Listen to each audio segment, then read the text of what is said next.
ദാരിദ്ര്യ ബഡ്ജറ്റ് ആയിരിക്കുമോ, വിസ്മയ ബഡ്ജറ്റ് ആയിരിക്കുമോ, സർക്കാർ ഉദ്യോഗസ്ഥർക്ക് എന്തൊക്കെയാണ് കാത്തുവച്ചിരിക്കുന്നത്? പണ്ടാരോ പറഞ്ഞനക്ക് പട്ടി ബിസ്ക്കറ്റ് ആയിരിക്കുമോ നല്ല ബിസ്ക്കറ്റ്, അങ്ങനെ പറയാറുണ്ട് നമ്മൾ. പട്ടി ബിസ്ക്കറ്റ് സാധാരണ ബിസ്ക്കറ്റ് തന്നെ, പട്ടി ബിസ്ക്കറ്റ് വേറെ ഉണ്ട്, നായ്ക്കൾക്ക് കൊടുക്കുന്ന വേറെ ബിസ്ക്കറ്റ് ഉണ്ട്. അല്ലാതെ മനുഷ്യൻ തന്നെ കഴിക്കുന്നതിൽ ചില ബിസ്ക്കറ്റ് നമ്മൾ കുറച്ച് പറയും പട്ടി ബിസ്ക്കറ്റ്.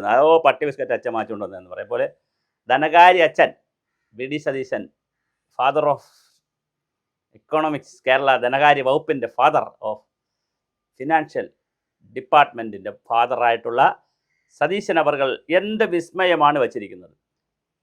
പൂമ്പാറ്റ തേൻ കുടിക്കും പോലെ ആളുകൾ അറിയാതെ ഉറങ്ങിക്കിടക്കുമ്പം പൈസ എടുക്കണം എന്ന് ഉറങ്ങിക്കിടക്കുമ്പോൾ അല്ല, ആളുകൾ അറിയാതെ നികുതി പിരിക്കണമെന്നാണ് പറയുന്നത്.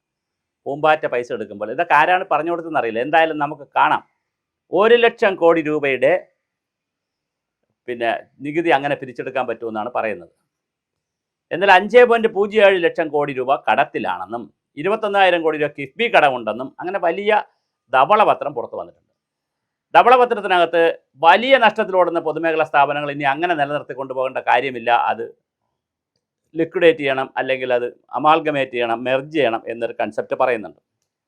ഇലക്ട്രിസിറ്റി ബോർഡിനെ സ്വകാര്യവൽക്കരിക്കണം എന്ന് നിർബന്ധമായി പറയുന്നുണ്ട്. പെൻഷൻ പ്രായം കൂട്ടണം എന്ന് പറയുന്നു. എത്ര വയസ്സ് കൂട്ടണമെന്ന് പറയുന്നില്ല, അത് കൂട്ടണം. 10 വർഷത്തിലൊരിക്കൽ ശമ്പള പരിഷ്കരണം നടപ്പിലാക്കിയാൽ മതി.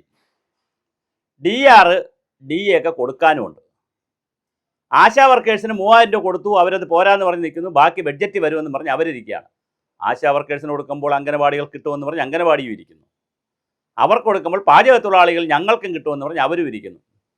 അങ്ങനെ ഇപ്പം തന്നെ 77% തുക പെൻഷനും ശമ്പളത്തിനും വേണ്ടി കൊടുത്തുകൊണ്ട് 33% മാത്രം തുക അതിനകത്ത് മെയിൻ്റനൻസ് പോലുള്ള കാര്യങ്ങൾക്ക് പോയാൽ, നിത്യനിദാന ചെലവുകളെല്ലാം കഴിച്ചാൽ ഒരു 10%, 20% തുക മാത്രമാണ് ഡെവലപ്മെൻറ്റിന് കിട്ടുന്നത്.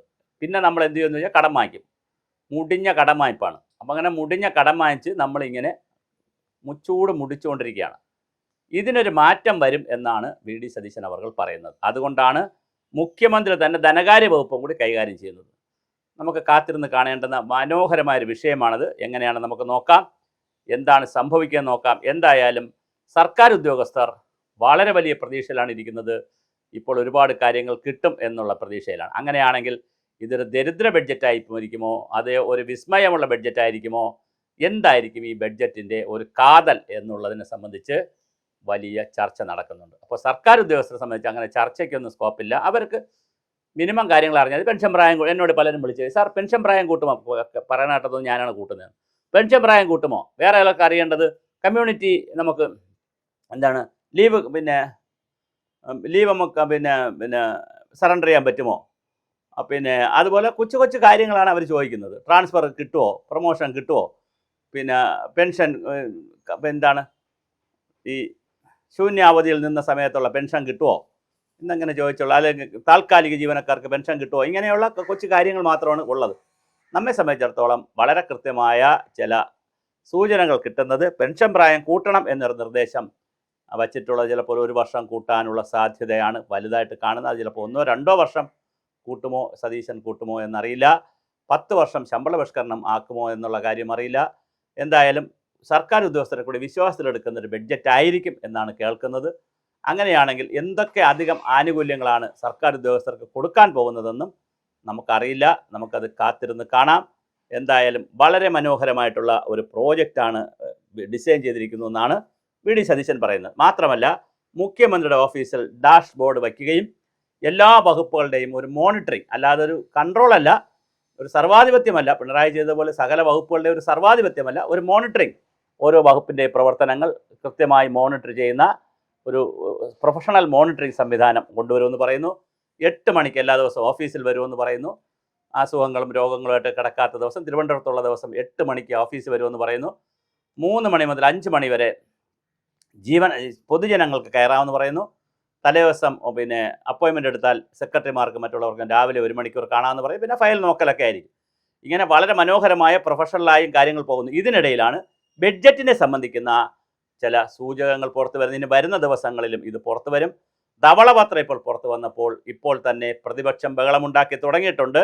പൊതുമേഖലാ സ്ഥാപനങ്ങൾ വിൽക്കാനുള്ള ഇന്നത്തെ ദേശാഭിമാനിയുടെ പടം തന്നെ പകുതി നരച്ച താടിയുള്ള മോഡിയുടെയും പകുതി പിന്നെ വി ഡി സതീശൻ്റെയാണ്. അപ്പോൾ ഒരു മുഖം മോർഫ് ചെയ്തിട്ട് പകുതി വി ഡി സതീശൻ, പകുതി പിന്നെ എന്താണ് വടശ്ശേരിക്കര ദാമോദരൻ മേനോൻ പകുതി, പിന്നെ പകുതി മോദി. ഇതിലൊന്നും ഒരു കാര്യമില്ല. കാലാകാലങ്ങളായി ചെയ്യേണ്ടുന്ന പരിഷ്കാരങ്ങളും മറ്റു കാര്യങ്ങളുമൊക്കെ ചെയ്തു തന്നെ പോകേണ്ടതുണ്ട്. അപ്പോഴും പക്ഷേ ജനങ്ങളെ ബാധിക്കുന്ന അടിസ്ഥാന മേഖലകൾ, കുടിവെള്ളം, വൈദ്യുതി, റോഡ്, ഇങ്ങനെ അടിസ്ഥാന മേഖലകളെ സംബന്ധിച്ചിടത്തോളം അത് പൊതുമേഖലയിൽ വേണോ സ്വകാര്യ മേഖലയിൽ വേണോ, സ്വകാര്യ മേഖലയുടെ പങ്കാളിത്തം വേണോ എന്നുള്ള കാര്യങ്ങളൊക്കെ കൂടി കൃത്യമായി ചർച്ച ചെയ്ത് തന്നെ പോകേണ്ടതാണ്. വലിയ കോടാനുകോടി രൂപ നഷ്ടത്തിൽ ഒരു സംസ്ഥാനത്തിനും ഒരു രാജ്യത്തിനും മുന്നോട്ട് പോകാൻ കഴിയില്ല. ബാക്കി ജനങ്ങൾക്ക് ക്ഷേമപ്രവർത്തനം നടത്തേണ്ട പണം കൂടി എടുത്തിട്ട് അതിവൈകാരികമായി ഈ വിഷയങ്ങളെ കൊണ്ടുപോകുന്നതിൽ ഒരു കാര്യമില്ല. ശമ്പളവും കൊടുക്കാൻ കഴിയുന്നില്ല, പെൻഷൻ ഇപ്പോൾ വാട്ടർ അതോറിറ്റിയിലൊക്കെ പെൻഷൻ എന്തോരം പ്രാവശ്യമാണ് പെൻഷൻ മുടങ്ങിയിരിക്കുന്നത്. പെൻഷനും മുടങ്ങി, ഇതും മുടങ്ങി, എല്ലാം ഓരോന്നോരോന്നായിട്ട് മുടങ്ങി അങ്ങനെ പോകാൻ കഴിയില്ല. അതുകൊണ്ട് തന്നെ വളരെ കൃത്യമായൊരു ബഡ്ജറ്റായിരിക്കും വരുമെന്ന് കേൾക്കുന്നു. എന്തായാലും ഇതേ ആളുകളെ, കഴിഞ്ഞ ആളുകളൊക്കെ തന്നെയാണ് ഇപ്പോഴും ബഡ്ജറ്റ് തയ്യാറാക്കുന്നത്. പക്ഷേ കുറേ ഉദ്യോഗസ്ഥന്മാർക്ക് മാറ്റം ഉണ്ടാകും. എന്തായാലും പ്രധാനപ്പെട്ട ഉദ്യോഗസ്ഥരൊക്കെ അവിടെ തന്നെ ഉണ്ട്.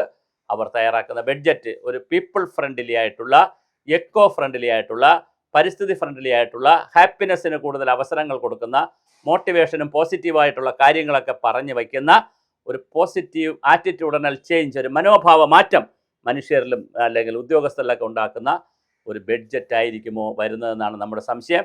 എന്തായാലും മനോഹരമായ ബഡ്ജറ്റായിരിക്കുമെന്നാണ് വി ഡി സതീശൻ പറയുന്നത്. അത് ദരിദ്ര ബഡ്ജറ്റായിരിക്കുമോ സമ്പന്ന ബഡ്ജറ്റായിരിക്കുമോ എന്നുള്ളത് മാത്രമാണ് ഇനി കാത്തിരുന്നു കാണാൻ ഉള്ളത്.